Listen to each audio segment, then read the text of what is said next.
अस्सलाम वालेकुम। तो हमने देखना था leucocyte recruitment to the site of inflammation. This is the fourth video on the topic of inflammation and repair, that is the pathology chapter number 3।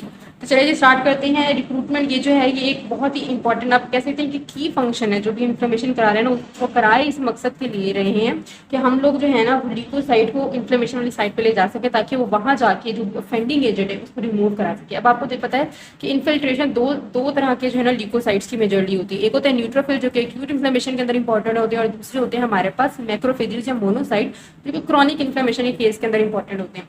तो अब यहाँ पे कुछ डिफरेंस बता रहे हैं एक्यूट न्यूट्रोफिल्स और मैक्रोफेजेस का। न्यूट्रोफिल्स के बारे में वो बोलते हैं कि साइटोस्केलेटन रीअरेंजमेंट को, एंजाइम्स को वगैरह को यूज़ कर रहे होते हैं, जबकि मैक्रोफेजेस जो है ना इनका काम क्या होता है कि इन्होंने वो करानी है, फेगोसाइटोसिस करवानी है, दूसरा ग्रोथ फैक्टर्स को रिलीज करवाना होता है। जो न्यूट्रोफिल्स होते हैं ये रैपिड और ट्रांजिएंट इनका रिस्पॉन्स यानी कि फ़ौरन से होता है और कुछ लम्हे के लिए होता है, जबकि मैक्रोफेजेस का रिस्पॉन्स जो है वो लॉन्ग लिव्ड होता है लेकिन स्लोअर ऑनसेट होता है। ये रैपिड होता है, ये स्लोअर ऑनसेट होता है, ये ट्रांजिएंट होता है और ये लॉन्ग लिव्ड होता है। बाकी आपको बता दें कि उस साइटोस्केलेटन रीअरेंजमेंट को एंजाइम्स वगैरह को यूज़ करता है और डायरेक्टली जो है ना फेगोसाइटोसिस करा लेता है और ग्रोथ फैक्टर रिलीज करा लेता है। अब यहाँ पे मैक्रोफेजेस का ग्रोथ फैक्टर रिलीज करने का क्या मकसद बनता है? आपको पता है कि अगर कोई क्रॉनिक इन्फ्लेमेशन हुई है इसका मतलब है कि वहाँ पर डैमेज काफ़ी ज़्यादा हो चुका होगा, और ना सिर्फ जो है वो एबनॉर्मल सेल, कुछ नॉर्मल सेल्स भी डैमेज हो चुके होंगे। तो हमारा मकसद क्या होगा कि उन जो एबनॉर्मल सेल्स हैं उनको क्लीन अप तो हम कर लेंगे वाया द फेगोसाइटोसिस, लेकिन वापस जो है जो कोलैटरल डैमेज हमारी हो चुकी है उसको रिपेयर भी तो करना होता है। तो इसको रिपेयर करने के लिए हम क्या करवाएंगे? ग्रोथ फैक्टर्स रिलीज करवाएंगे थ्रू द मैक्रोफेजेस। अच्छा, अब वो यहाँ पे बता रहे हैं ये जो यानी कि उसकी माइग्रेशन है ना ल्यूकोसाइट की, वो एक मल्टी स्टेप प्रोसेस होता है। काफ़ी सारे स्टेप्स होते हैं, वो उसमें किस तरह से स्टेप वाइज हम किस तरह से चलेंगे। सबसे पहले ल्यूकोसाइट के ऊपर जो है ना एंडोथीलियम जो होती है ना ब्लड वेसल्स की, उसके ऊपर ल्यूकोसाइट पहले चिपक जाएंगे। उसके बाद वो जो चिपके हुए सेल्स होती हैं वो ब्लड वेसल्स से बाहर की तरफ माइग्रेट करेंगे, और फिर वहाँ से तो हम लोग बात कर रहे थे कि एक मल्टी स्टेप प्रोसेस है। मतलब ल्यूकोसाइट का वहाँ से माइक्रो सर्कुलेशन से बाहर की तरफ आना जो एक मल्टी स्टेप प्रोसेस। आप देखते हैं उस मल्टी स्टेप के अंदर कहाँ क्या क्या चीज़ें होती हैं। ठीक है, सबसे पहले क्या होगा, जो ब्लड वेसल्स है उसकी एंडोथीलियम है वहाँ पर ल्यूकोसाइट आके जो भी जिसकी भी इन्फिल्ट्रेशन होती है वो आके जमा होना शुरू हो जाएंगे। सेकंड नंबर पे वो वहाँ से जो है वो ट्रांस माइग्रेट करेंगे, यानी कि माइग्रेट करके बाहर की तरफ आएंगे, और थर्ड नंबर पे to the site of offending agent की तरफ मूव करेंगे। तो ये तीन स्टेप्स हमारे पास यहाँ पे आ जाते हैं, और इनको मीडिएट करने, ये ऐसे ही मीडिएट नहीं हो जाता कि वहाँ एक्यूमुलेट होंगे फिर बाहर की तरफ आएंगे।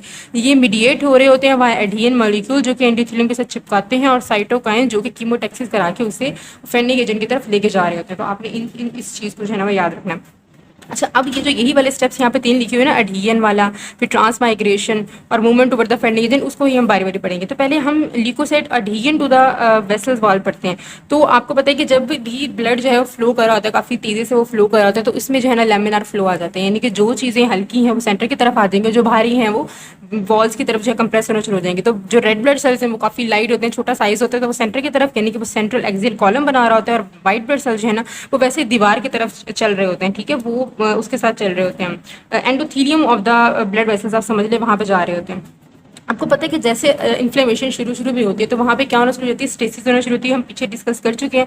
और कुछ जो है ना ब्लड वेसल्स के अंदर भी चेंजेस आना शुरू हो जाते हैं, उसका शेयर जो होता है ना वो चेंज जाता है, क्योंकि देखिए वेजो डायलेशन हुई है तो उसका जो एंगल वगैरह होगा वो काफ़ी चेंज हो जाएगा। तो ये चीज़ें हो जाती हैं, स्टेसिस हो जाती है, और उसकी जो ये सारी चीज़ें जो है ना डायनामिक चेंजेस करवा रही होती हैं, यानी कि जो ब्लड फ्लो वहाँ से मूव कर काफ़ी चेंज करा रही होती है, यानी कि ऑटोमेटिकली ब्लड वहाँ से ना स्लोली मूव करना शुरू हो जाता है। अब यहाँ पे ये जो आपको फ्लो बताया कि दरमियान में जो central axial column blood red blood cells ने बनाना और साइडों पे वाइट ब्लड सेल्स है ना, इस प्रोसेस को हम क्या बोलते हैं? मार्जिनेशन बोलते हैं, क्योंकि मार्जिन बन गए, किनारे बन गए डिफरेंट चीज़ों के। अब यहाँ पे वो बोल रहे हैं कि एंडोथीलियल सेल जो है ना उसको वो पहले ही एक्टिवेटेड हो गई थी साइटोकाइन से, साइटोकाइन ने आगे उस पर रखे, तो वहाँ पे क्या चिपकने शुरू हो जाएगी, किसकी एक्सप्रेशन होना शुरू हो जाएगी? एडहियन मॉलिक्यूल्स की। एडहियन मॉलिक्यूल्स वहाँ पे जो है ना एंडोथीलियम पे एक्सप्रेस होना शुरू हो जाएंगे, जिसकी वजह से जो वो होते हैं हमारे पास ल्यूकोसाइट्स होते हैं वो उसके साथ चिपकना शुरू हो जाएंगे। ठीक है, एंडोथीलियम के साथ वाया द दीज एडहियन मॉलिक्यूल, जिसमें सिलेक्टिन, इंटेग्रिन्स और आईजी आ जाते हैं। ठीक है, अब वो कह रहे हैं कि डायरेक्टली ऐसे नहीं होता कि ये जो ल्यूकोसाइड है आएंगे और जाके स्टक जो हो जाएंगे बिल्कुल एडहियन मॉलिक्यूल्स के ऊपर। इनिशियली क्या होता है कि ल्यूकोसाइड, जैसे आप समझ लें कि ये एक सीधी जगह है, एंडोथीलियम है, इसके ऊपर ल्यूकोसाइड जो है ना वो आके जमा होने शुरू हो गए हैं। ये वाली चीज़ चिपकी होगी, ये वाली जी यहाँ पे वाइट ब्लड सेल्स होंगे, या मैं आपको चलो बना के दिखा देती हूँ। चलिए कुछ पेज ले लेते हैं।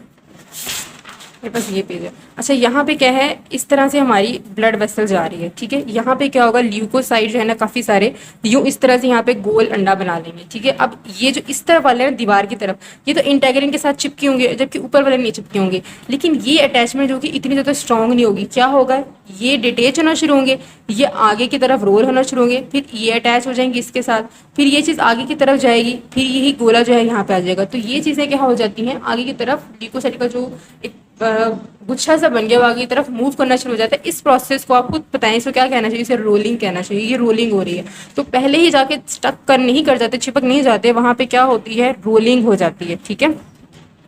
यहाँ से मैं कर देती हूँ डीट। These cells bind and detach and thus begin to tumble on the endothelial surface, a process called rolling. इसको हम rolling बोलते हैं।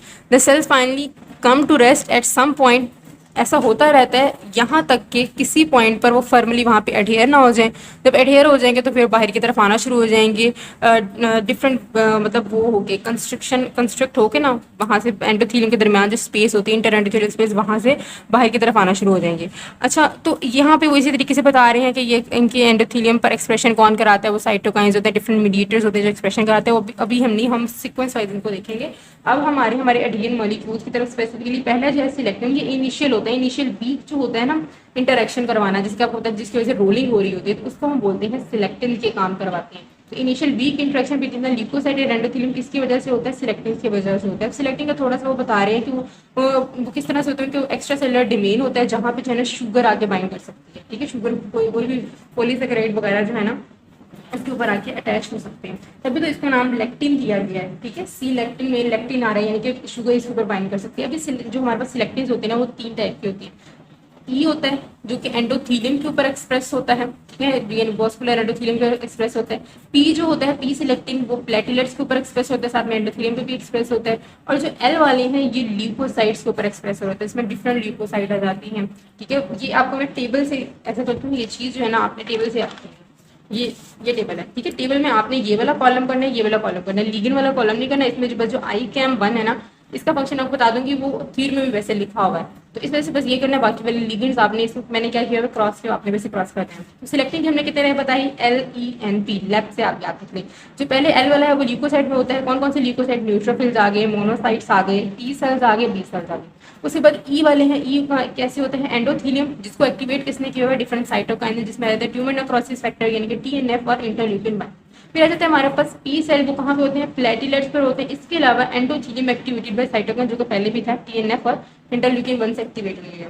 तो ये हमारे पास आ जाती हैं सिलेक्टिन्स, ठीक है। अब सिलेक्टिन में हम देख लेते हैं कि हमारा कौन सी चीज़ है यहाँ पे रह गई थी जी। तो यहाँ पे हमें वो क्या बता रहे हैं कि ये सिलेक्टिव्स वगैरह जो है ना, आपको जैसे बताया था कि इनिशियल वीक बॉन्डिंग करा रहे होते हैं, इतने ज़्यादा स्ट्रॉन्ग नहीं हो रहे होते। इसकी वजह से क्या होती है, जस्ट वीक रोलिंग हो रही होती है, यानी कि इससे ब्लड मतलब ये इतना ज़्यादा स्ट्रॉन्ग नहीं होता कि ब्लड फ्लो को अपोज कर सके।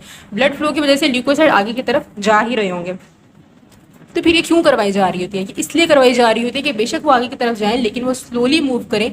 वो इतना टाइम दे देते हैं, यानी कि इसकी स्लो मूवमेंट इतना टाइम दे देती है कि वो एडिशनल एडियन मॉलिक्यूल जो है ना, उनको रिकॉग्नाइज कराया। जैसे एडिशनल एडियन मॉलिक्यूल हमारे पास कौन से आ जाते हैं, जैसे कि हमारे पास इंटेग्रिन्स आ जाते हैं। नाम से जाहिर हो रहा है कि वो इंटेग्रिन्स यानी कि अच्छे तरीके से चिपकाने वाली कोई चीज़ आ रही है, बिल्कुल इंटीग्रेट कर जाती है। अच्छा, अब यहाँ पे अब हम इंटेग्रिन्स की तरफ आने लगे हैं। ये हमारे यहाँ पे खत्म हो गया। ये mediated by family of leukocyte surface protein, यहाँ पे इंटेग्रिन से इतनी है फर्म एडहियन, यानी कि इंटेग्रिन क्या करा देती है, फर्म एडहियन हमारे पास करवा देती है। अच्छा, आई थिंक ये वीडियो काफी बड़ी होगी, नेक्स्ट वीडियो से स्टार्ट करते हैं।